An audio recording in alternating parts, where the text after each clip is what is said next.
ஏத்தட்டுமா இடியுற வரைக்கும் அடியில சாந்தி விசையா சொல்லட்டுமா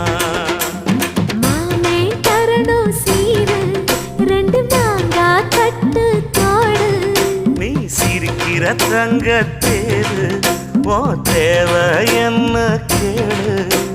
வெடல புள்ள நானும் ஒரு விவரம் கேட்க வேணும் தன்னானே தாமரப்பூ புள்ள தள்ளாடும் தண்ணி இல்ல தாமர பூத்திருச்சே மாமா தாவணி வாங்கி வாங்க ஊரெல்லாம் கூட்டிக்கிட்டு அவர்